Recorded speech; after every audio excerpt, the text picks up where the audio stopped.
Boa noite, vamos dar início a mais um dia de estudo da Palavra de Deus. Quero convidar você a pegar a sua Bíblia, pegar aí seu papel, sua caneta e vamos aí para o nosso estudo. É um dia bem frio, né? Uma noite bem fria, mas vamos aproveitar o tempo e se aquecer com a Palavra. Oremos. Senhor, obrigado, Senhor, por essa noite, por mais uma oportunidade de o Senhor nos dar para estudar a Tua Palavra. Pedimos a Tua ajuda, do Teu Espírito, Teu entendimento, ó Deus, e que possamos ter um bom tempo aqui. Essa é a oração que fazemos juntos e fazemos em nome de Jesus.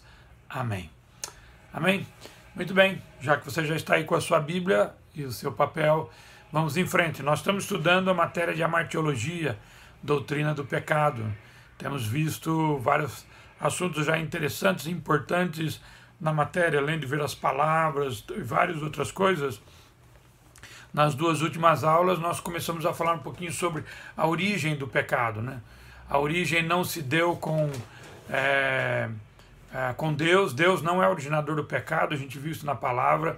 A origem não se deu no homem também, o homem não é originador do pecado. A origem se deu no campo dos seres angelicais. Nós vimos lá o caso de Lúcifer, a queda dele, nós já estudamos isso.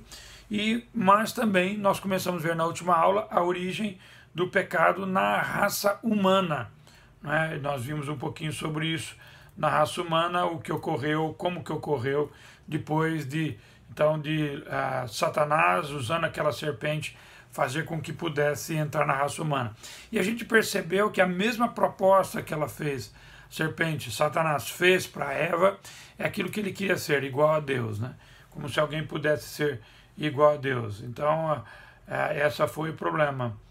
E então a gente viu a queda do homem e da mulher. Nós vimos que o homem apenas tomou a decisão, né? A mulher foi envolvida. E nós vimos que a tentação de Satanás abrangeu três áreas da tentação. A concupiscência da carne, quando ela viu que aquele fruto era bom, né? A concupiscência dos olhos, agradável para dar entendimento, e a soberba da vida, ela podia ser igual a Deus, né? Então ela tomou, deu ao marido e ele comeu. E a gente percebeu que quando Jesus foi tentado, foi nas mesmas três áreas. E a gente viu também lá em 1 João, né, capítulo 2, a epístola de 1 João, capítulo 2, que conosco não é diferente, acontecem as mesmas coisas também. Então a gente tem que prestar atenção. Satanás não apresenta nada de novo, ele continua usando as mesmas estratégias, ele aproveita o ambiente é outro, a cultura é outra, o contexto é outro, mas a estratégia e o objetivo é o mesmo, né? É fazer com que o homem, no final das contas, não creia em Deus, não creia naquilo que Deus tem capacidade de fazer, que é aquele que pode cuidar da nossa vida. Bem, com a queda do homem, com o pecado que entrou na raça humana, vieram consigo os juízos de Deus sobre a raça humana. Você pode deixar a sua Bíblia aberta lá em Gênesis capítulo 3, e nós vamos acompanhar aqui o relato das Escrituras do que ocorreu, né, com a serpente. Nós vimos lá no Gênesis capítulo 3, versículos 13... depois que ocorreu aquela história triste, né? Porque quando Deus foi perguntar para Adão o que ele fez, Adão disse que a mulher que tu me desse, me deu e eu comi, colocando culpa em Deus e na mulher. A mulher, por sua vez, aprendeu com o marido, coloca a culpa na serpente. Então, logo com isso, Deus começa a traçar as consequências. Começa com a serpente, no versículo 14 de Gênesis capítulo 3. Então o Senhor declarou à serpente: uma vez que você fez isso, maldita é você entre todos os animais domésticos e entre todos os animais selvagens. Sobre o seu ventre você rastejará e pó comerá todos os dias da sua vida. Então, se tornaria um animal repugnante, asqueroso, como é dito aqui. Dificilmente alguém gosta de se lidar com serpente. Algum outro gosta, mas normalmente a serpente é um dos animais mais asquerosos para o ser humano. E isso a gente vê aqui no texto. Também rastejar sobre o ventre. Então a serpente começa a rastejar sobre o ventre. É uma característica da serpente. Provavelmente antes disso ela não fazia isso. né? Talvez tinha asas ou pernas. E, por último, comia pó todos os dias da sua vida, porque é o que ela faz, está rastejando, abre a boca e come pó todos os dias da sua vida. Então é isso que ocorreu com ela. Eu vou pular de propósito o verso 15 de Gênesis capítulo 3, que a gente vai falar daqui a pouco sobre ele, um pouco mais para frente. Mas aí sobre a mulher, olha o versículo 16, a mulher lhe declarou: multiplicarei grandemente o seu sofrimento na gravidez, com o sofrimento você dará luz, seu desejo será para o seu marido e ele a dominará. Então aqui corre as consequências do parto, de uma dor mais forte de parto, né? A gente viu aqui no versículo, e também a gente vê aqui que o desejo dela será para o seu marido e ele a dominará. Haverá aí, não é que a Deus, essa questão não de hierarquia, essa questão de papel dentro do lar, ocorreu só depois da queda, não, já havia um papel estabelecido antes.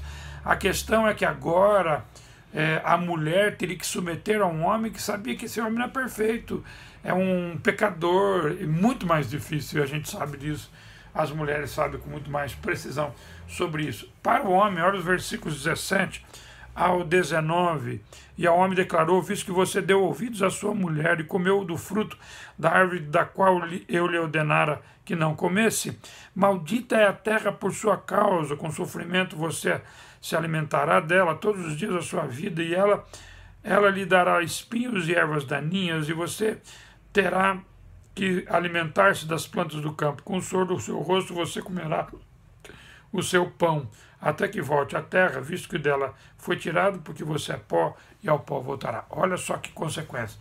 Consequência, trabalho árduo, presta atenção. A terra se tornou maldita, ou seja, a terra não ia produzir com tanta facilidade como produzia antes. A terra se tornou maldita, ela ia produzir espinhos, abrolhos, ia produzir ervas daninhas. Aquilo que quem já trabalhou com a lavoura sabe que você precisa limpar para que a planta que você está, o fruto que você está plantando, possa produzir com muita força. Então ocorreu isso também. E quem já plantou sabe disso, que a terra cansa. Você plantar uma coisa na mesma terra sempre, você precisa renovar, porque senão aquela terra cansa, e isso é consequência. E ele diz aqui, você vai ter alimento com o suor do teu rosto, com o trabalho com o suor. Então presta atenção, o trabalho não é uma consequência do pecado. Aliás, o trabalho é bênção divina, o trabalho já tinha sido estabelecido por Deus antes. Deus já tinha havia dito ao casal que eles deveriam cuidar, lavrar a terra. Isso já havia estabelecido, só que agora é com o suor do rosto. Ou seja, o trabalho é árduo, é cansativo, é penoso, precisa tirar as sujeiras da terra, precisa arar a terra, precisa tirar ervas daninhas, precisa limpar a planta, a terra vai cansar com o tempo, depois você precisa trocar de terra, fazer a mesma coisa, depois voltar a plantar naquela terra, é muito cansativo. Então, o suor do rosto, sim, é consequência do pecado, mas o trabalho não. O trabalho dignifica o homem. Aliás, é uma coisa que a gente tem que orar sempre. Se a gente conhece que alguém que está desempregado, a gente sabe o quanto que ele sofre, não só financeiramente, mas no emocional, na cabeça, porque o trabalho dignifica o homem, o trabalho abençoa, o homem se sente útil, isso é uma coisa muito, muito importante para o ser humano. Bem, a gente viu, estamos vendo aqui as consequências do pecado. Então nós vimos aqui sobre a serpente, sobre a mulher e sobre Deus. Mas o principal juízo, a consequência do pecado, é aquele da qual Deus havia alertado antes da queda. Olha, pode comer de todo fruto, mas do fruto do conhecimento do bem e do mal que está no centro do jardim, não coma, porque no dia que comerdes, certamente morrerás. Para a gente ajuntar com esse texto, você pode abrir aí a sua Bíblia, ou você já sabe de cor, Romanos capítulo 6, versículos 23. Romanos 6, 23, um verso que certamente todos nós sabemos de cor, pois o salário do pecado é a morte, ou seja, só a primeira parte, porque a outra parte diz, mas o dom gratuito de Deus é a vida eterna em Cristo Jesus. O salário do pecado é a morte, consequência. Essa é a consequência mais séria do pecado. É o salário do pecado, é a morte. Por que a morte? Porque a morte é aquilo que Deus havia dito para o ser humano. que se ele comesse do fruto, ele morreria. Mas a morte aqui não é simplesmente aquilo que a gente chama morte física, porque é uma parte da consequência. A morte física é uma parte da consequência. Você vai ver em Gênesis 2,17, que ele fala de morte física, mas você pode ler na Bíblia o restante sobre a morte. O homem morre. Ou seja, Deus criou o homem para viver para sempre com ele, em comunhão com ele. Mas por causa do pecado, há uma morte física. É a separação do material do imaterial. Não, a parte imaterial se destitui, se separa daquilo que é material. Isso é morte física. Mas a outra morte que é séria é a morte espiritual. A morte espiritual é a separação do homem com Deus, é a perda da comunhão com Deus. Isso é sério, isso é agravante. Olha o que diz aqui, se você puder me acompanhar, Efésios capítulo 2. Abra sua Bíblia em Efésios capítulo 2. Olha o que diz aqui. Vocês também estavam mortos em suas transgressões e pecados, nos quais costumavam viver quando seguiam a presente ordem deste mundo e o príncipe do poder do ar, o espírito que agora está atuando nos que vivem em desobediência. Anteriormente, todos nós também vivíamos entre eles, satisfazendo as vontades da carne, seguindo seus desejos e pensamentos como os outros. Éramos por natureza merecedores da ira. Ou seja, o homem estava separado de Deus. Havia um rompimento. Viviam para satisfazer a sua própria vontade. Isso é a condição do ser humano morto espiritualmente.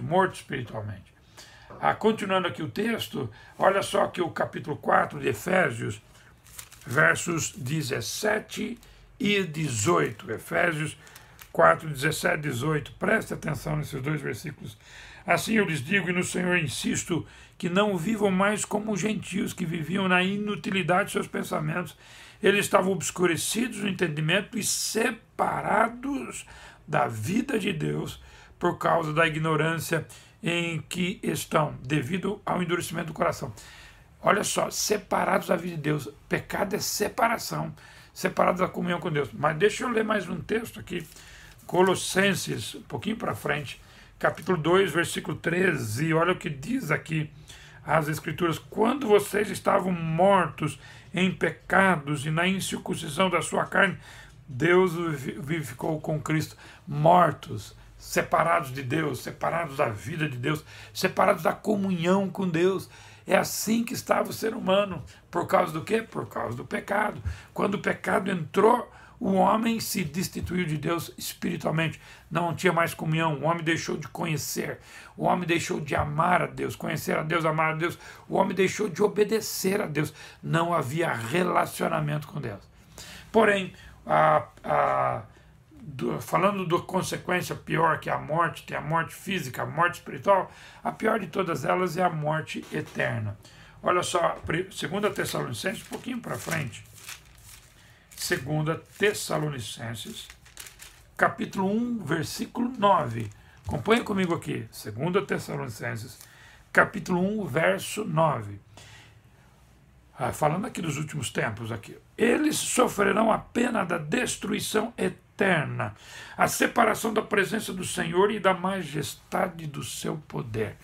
Ficar separado de Deus por todo sempre, por toda a eternidade. Essa é a consequência mais séria do pecado. Para a gente falar aqui de Apocalipse, capítulo 20, verso 14, olha só aqui, Apocalipse, capítulo 20, versos 14, olha o que diz aqui o texto, preste atenção no versículo aqui. Apocalipse 20, verso 14, diz o seguinte: Então a morte e o Hades foram lançados no lago do fogo. O lago do fogo é a segunda morte. Essa daqui é a morte eterna.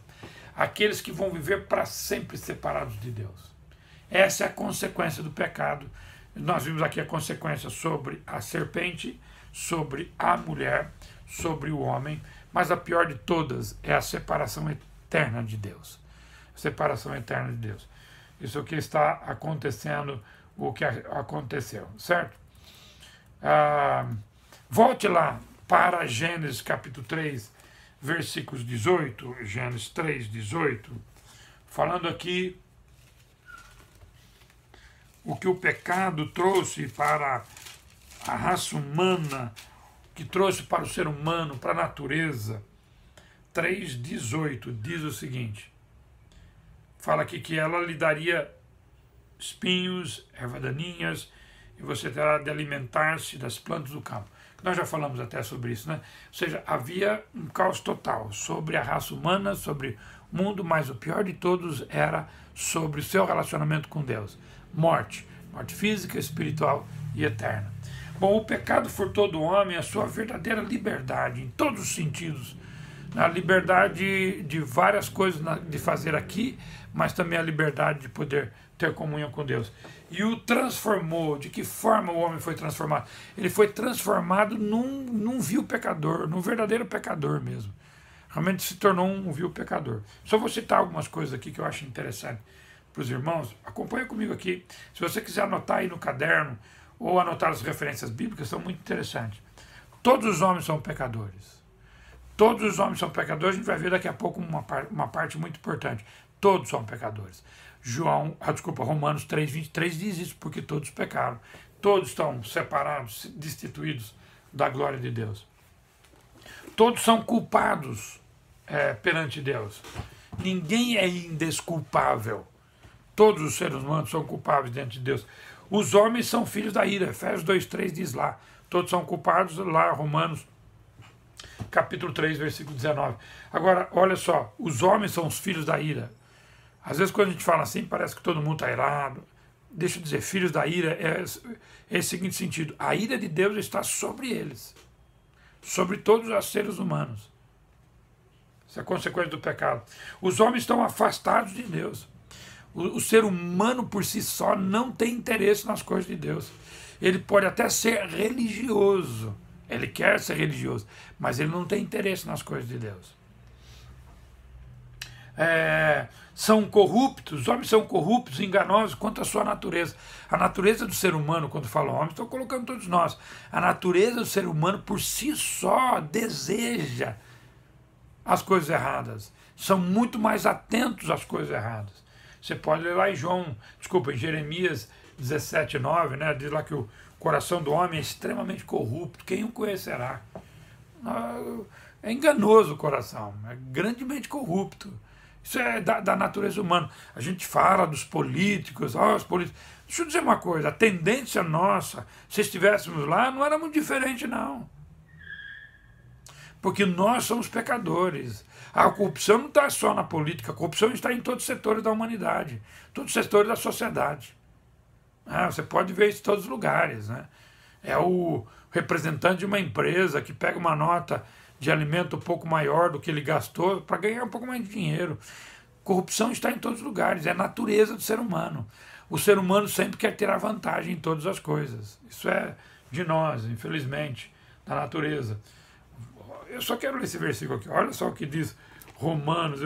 Eu estou assim, passando aqui com os irmãos, mas os versículos são importantes, não há dúvida nenhuma, mas só para a gente mencionar aqui, você pode ler depois lá Jeremias 17,9, os outros versos que eu já citei, e agora olha Romanos 1,21, presta atenção nesse texto aqui, Romanos 1,21, olha o que ele diz aqui, 20:21, porque tendo conhecido a Deus, não glorificaram como Deus, nem lhe deram graças, mas os seus pensamentos tornaram-se fúteis e o coração insensato deles obscureceu-se. Esta é a condição do ser humano. O ser humano é desse jeito, ele é corrupto, a mentalidade dele é corrupta, a tendência dele, quando eu falo de novo ser humano, estou falando de todos nós, de mim, de você que está me ouvindo, toda a raça humana. Né? O ser humano é escravizado pelo pecado. O ser humano é escravizado pelo pecado e morto no seu pecado. Nós lemos inclusive Colossenses ali, agora há pouco, Efésios, capítulo 2 também. Né? Você pode ler lá Romanos 6,17, como eu disse, Efésios, capítulo 2. Nós estamos mortos em pecados. A tendência nossa é muito mais o pecado. Você pode ver a criança desde pequena. Para você ensinar ela a fazer uma coisa certa, você precisa suar, você precisa lutar. Agora, a coisa errada ela faz a qualquer hora. Você não precisa ensinar, está inerente na raça humana, está em nós. Somos escravos do pecado. É muito mais fácil fazer a coisa errada do que o certo. Você sabe disso. Aliás, parece que até o fazer o errado é recompensador para algumas pessoas. Você ser esperto, tirar vantagem, ganhar alguma coisa aqui. Fazer a coisa errada está na raça humana. Nós somos opostos a Deus e identificados com Satanás. É duro ouvir isso, né? Mas é verdade. Somos opostos a Deus. A raça humana, ela não tem a tendência de ouvir e querer obedecer a Deus. É muito mais difícil. Olha Romanos capítulo 8, versículo 7. Diz assim: a mentalidade da carne é inimiga de Deus, porque não se submete à lei de Deus e nem pode fazê-lo. Tendência nossa. A gente tem que reconhecer isso. Obedecer a Deus é mais difícil. Tem gente que fala, não, eu gosto de obedecer a Deus, eu amo. Difícil. Você pode estar na igreja. Sou pastor. Eu sei do que eu estou falando. E eu sei que você sabe também. É muito mais difícil obedecer a Deus. Olha Efésios 2, 22, para a gente ficar bem firme nesse ensinamento. Efésios 2, 22. Diz o seguinte: nele vocês também estão sendo edificados juntos para se tornarem morada de Deus por seu Espírito. Desculpa, eu li o 22, não era o 22, era o 2. O 22 é muito bom, porque é a solução, não é? Mas olha o verso 2. Nos quais costumavam viver quando seguiam a presente ordem deste mundo e o príncipe do poder do ar, o espírito que agora está atuando nos que vivem na desobediência. Assim é a raça humana, assim o ser humano vive debaixo não da lei de Deus, mas da lei de Satanás. Esse mundo é corrupto, esse mundo é mau. Você vê as coisas acontecendo, você não fique surpreso, é assim mesmo. E eu não estou nem falando, talvez alguns aqui estão pensando em pendência para esse lado, de esquerda, de direita. Não, estou colocando todo mundo no mesmo bojo, inclusive a minha vida e a sua. Essa é a tendência nossa. A nossa tendência é muito mais de pecado. Né? Se alguém te fala assim, te alerta por alguma coisa que você pode errar, não fica bravo com ela, não. Porque é verdade. Eu tenho que ser alertado também, você tem que ser alertado, porque é uma tendência nossa. Está inerente, a gente tem muito mais dificuldade de obedecer a Deus do que desobedecer. Desobedecer a gente tem muita facilidade. E mais uma descrição triste da raça humana aqui: tem caráter e conduta corruptos, que nós já falamos aqui. Totalmente assim, né? E como que isso aconteceu? E eu queria aqui, ainda nesta aula, falar sobre a transmissão do pecado para a raça humana. Vamos chamar aqui a lei da reprodução. Então, a lei da reprodução, né? Como que nós nos tornamos pecadores? Né? Nós pecamos porque somos pecadores ou somos pecadores porque pecamos? Deu para entender? Nós somos pecadores porque pecamos ou nós pecamos porque somos pecadores? Presta atenção. A origem é essa de todos nós. Nós nascemos pecadores. Então nós pecamos porque somos pecadores. E nós não somos pecadores porque pecamos. Ou seja, nós não nos tornamos pecadores, nós já nascemos pecadores. Então nós pecamos porque somos pecadores. Certo? Nós já nascemos no pecado. Olha só, Gênesis capítulo 5 é um texto muito interessante para a gente explicar isso. Presta atenção, Gênesis capítulo 5, versículos de 1 a 3. Este é o registro da descendência de Adão, quando Deus criou o homem, à semelhança de Deus o fez. Então, quando ele fez a semelhança dele. O homem e a mulher os criou. Quando foram criados, ele os abençoou e os chamou homem. Presta atenção, verso 3. Aos 130 anos, Adão gerou um filho à sua semelhança, conforme a sua imagem, ele deu o nome de Sete. Ora, agora já é a imagem dele. Que imagem que é essa? É pecadora. O homem pecou e ele gera alguém semelhante a ele. Semelhante a ele. Olha Romanos capítulo 5. Esse é um versículo que você deveria decorar. Romanos capítulo 5, verso 12. Olha o 5,12. Portanto, da mesma forma como o homem entrou no mundo por... Desculpa, vou repetir. Portanto, da mesma forma como o pecado entrou no mundo por um homem, e pelo pecado a morte, assim também a morte veio a todos os homens, porque todos pecaram. Entendeu? Como por um só homem entrou o pecado no mundo. Esse homem é quem? Adão. E pelo pecado veio a consequência, que é a morte. Assim a morte passou a todos os homens, porque todos pecaram. Ou seja, nós somos pecadores, porque nós já nascemos no pecado. E olha o verso, outro aqui, verso 18, do mesmo capítulo de Romanos, capítulo 5. Consequentemente, assim como uma só transgressão resultou na condenação de todos os homens, assim também um só ato de justiça resultou na justificação que traz vida a todos os homens. Graças a Deus por isso, né? Que Cristo veio e resgatou-nos e resolveu o nosso problema. Mas o ser humano nasceu no pecado porque é uma lei da reprodução. Nós já nascemos no pecado. Olha o salmista, quando ele fala no Salmo 51, verso 5. Salmo 51, verso 5.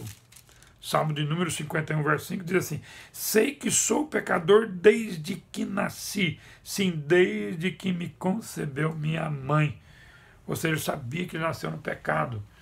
E você pode continuar. Então, esse pecado que veio para nós não trouxe benefício, trouxe só malefício. Houve uma depravação total da raça humana. Uma depravação do espírito, né? Vou até pedir para que você abra aqui em Romanos 1 de novo. Romanos capítulo 1. Olha só, eu vou ler o versículo 21, 23 e o 25. Acompanha comigo.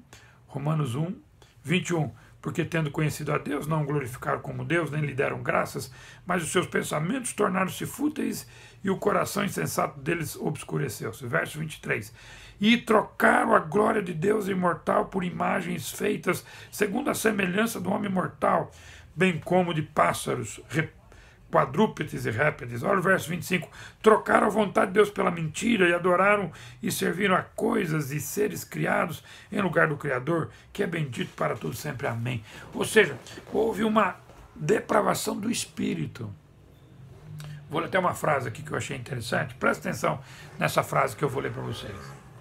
Os homens são insistentemente religiosos. Isso é da ser humano, qualquer cultura. Mas por causa de suas naturezas caídas, eles se opõem à espiritualidade genuína. Ou seja, criaram a religião para satisfazer a si mesmo. A espiritualidade genuína, eles estão longe. Assim verificamos que os homens se tornaram idólatras. A idolatria é no meio de um ambiente religioso. Essa condição pervertida, corrompida e depravada do espírito gera atos e interesses religiosos antagônicos a Deus. Deixa eu dizer, isso é uma coisa que todos nós. A gente pode se tornar religioso achando que está tudo bem, né? Mas apenas para satisfazer a nós mesmos. Né? Não buscam a Deus porque acham que é importante. Buscam a Deus para acalmar a consciência. Né? E não é nada disso. Né? O homem é religioso mesmo, ele quer fazer isso porque ele acha que fazendo assim está resolvendo o seu problema. Agora a espiritualidade divina, que é o relacionamento com Deus, que é entender o que Jesus fez por ela, o homem não tem esse interesse, está na raça humana. Os que estão espiritualmente mortos estão separados de Deus e da vida de Deus, como nós já lemos na Bíblia. Estão separados de Deus, da vida de Deus, não querem ter relacionamento com Deus. Porque o relacionamento com Deus tem parâmetros estabelecidos por Deus e não pelo ser humano. A religião são parâmetros estabelecidos por Ele, por nós. Mas também, além de uma depravação do espírito que corrompe o homem tenta enganar ou fazer alguma coisa para agradar a Deus achando que pode, tem uma depravação da alma também. A alma, que é a capacidade de pensar, de se emocionar e de resolver coisas, decidir coisas. É intelecto, emoção e vontade. Né? Então, presta atenção no que eu vou ler aqui. A consciência do homem é tão estragada com o pecado que ele consegue mudar, presta atenção nisso, ele consegue mudar no que é certo e errado.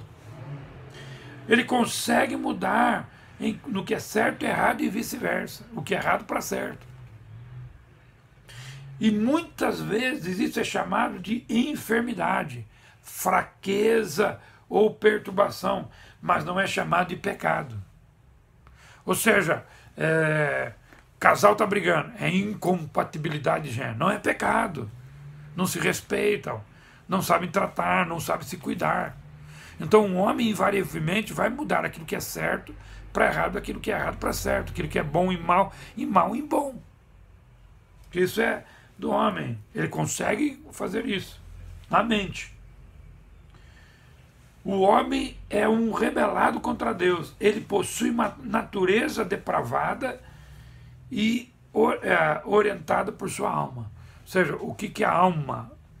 A nossa natureza pecaminosa, a nossa carne, como a Bíblia diz, deseja fazer as coisas contrárias a Deus. É isso que deseja. Então o espírito procura fazer uma religião que ele acha que está bom. E a alma quer fazer tudo contrário a Deus. E isso é a consequência, a natureza para o ser humano. Bem, eu vou falar aqui de Gênesis 3,15 na próxima aula e vou entrar sobre a impecabilidade de Jesus, que eu falei que ia entrar nessa aula, mas não deu tempo. Mas eu espero que você tenha aproveitado e lembrado, porque é importante a gente lembrar quem nós somos. Porque quando nós lembramos quem nós somos, pecadores, a gente toma mais cuidado com a gente. Então preste mais atenção, né? O diabo está tentando destruir sua vida e a minha também. E que o Senhor possa nos ajudar a ouvir mais a voz dele, ter mais coração mais quebrantado e não confiar na nossa natureza. Porque a minha e a sua é pecadora. E a tendência minha e sua é não obedecer a Deus, é desobedecer a Deus. Então esteja mais atento à voz de Deus, né? Mais atento à voz de Deus através da sua palavra, que é a Bíblia. Amém? Deus abençoe os irmãos, vamos orar. Senhor, muito obrigado por esse tempo estudando a tua palavra, obrigado pela vida de cada um que está aqui nos assistindo e que aquilo que nós estudamos possa também de alguma forma ajudar a cada um a termos mais atenção à tua palavra e à tua voz. Nos abençoe no restante desta noite e que possamos, ó Deus, ter uma semana abençoada. É a oração que fazemos juntos aqui, fazemos em nome de Jesus. Amém. Amém? Tchau, Deus abençoe. Beijo no coração de cada um e até a próxima.